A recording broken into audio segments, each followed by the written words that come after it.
And I teach a class, I co-teach a class at the Hobbs School of Business, Department of Healthcare Innovation and Marketing at St. Joseph's University. And we did a class with first-year medical students that were in a gateway program, when there's a medical school down the road, where they were doing MBA and MD training together.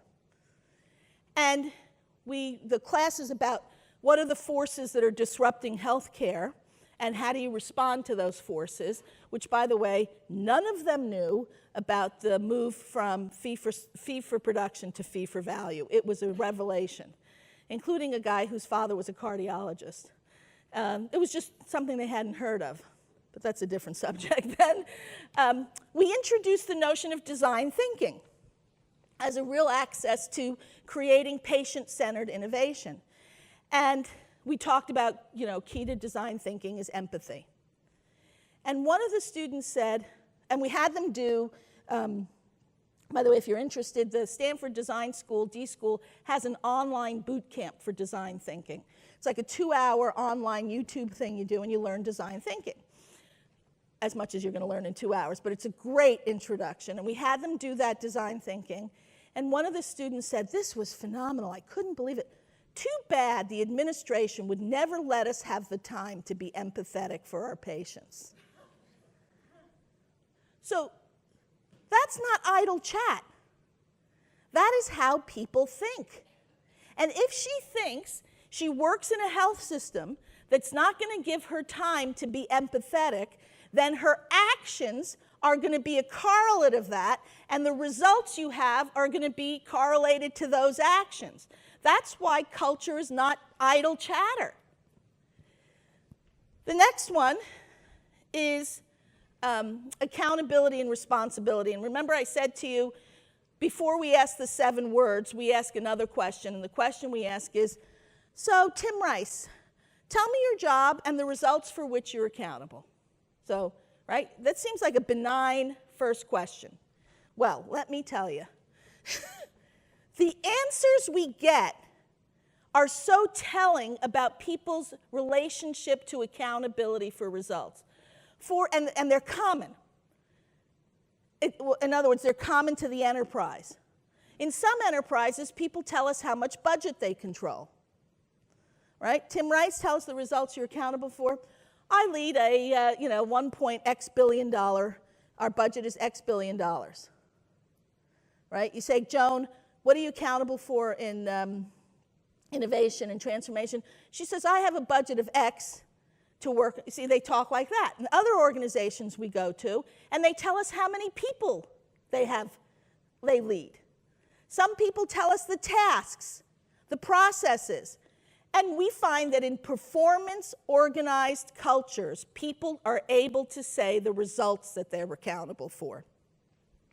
The question is very carefully worded. Andy, tell us about what your job is and the results for which you're accountable. And about one time, as I said, it's not always in healthcare that I have the privilege of working.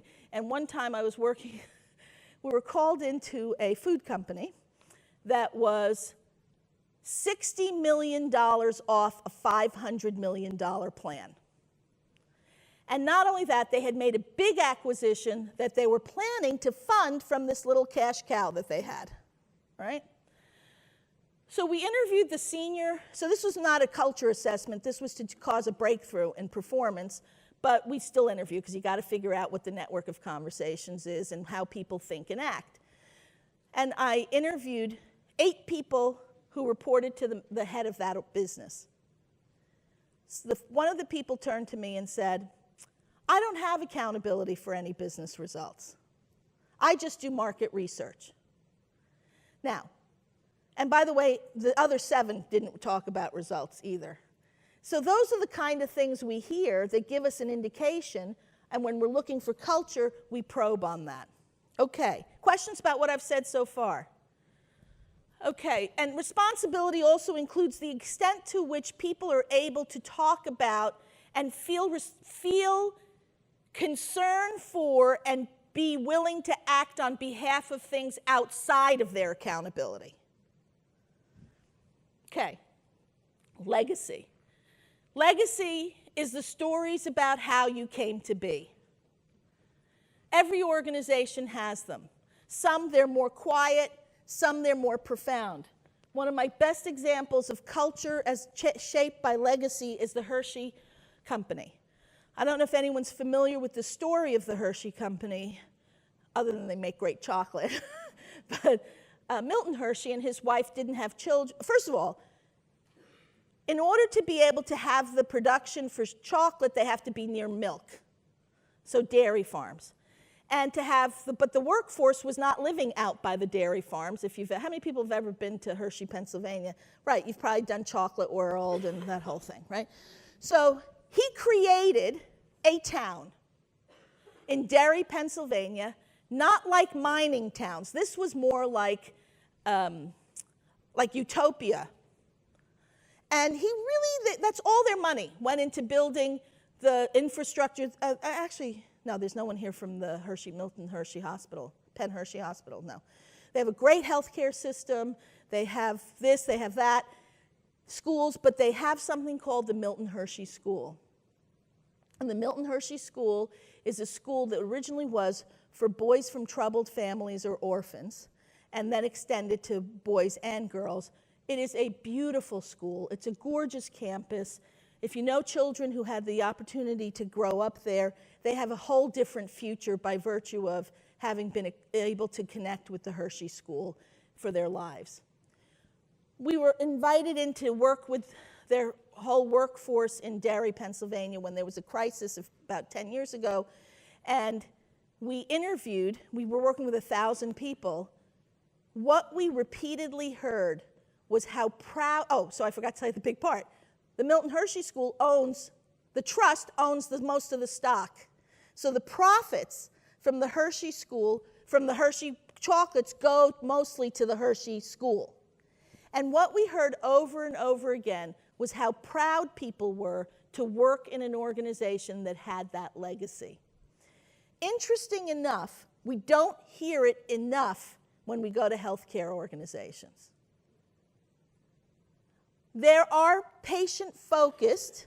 We do hear a lot about patient. What we don't hear as much as you would expect is the passion and the inspiration and the joy in being able to work in a service to humanity. Why? Not because people don't care. In fact, they want to go there. That's why they went into healthcare.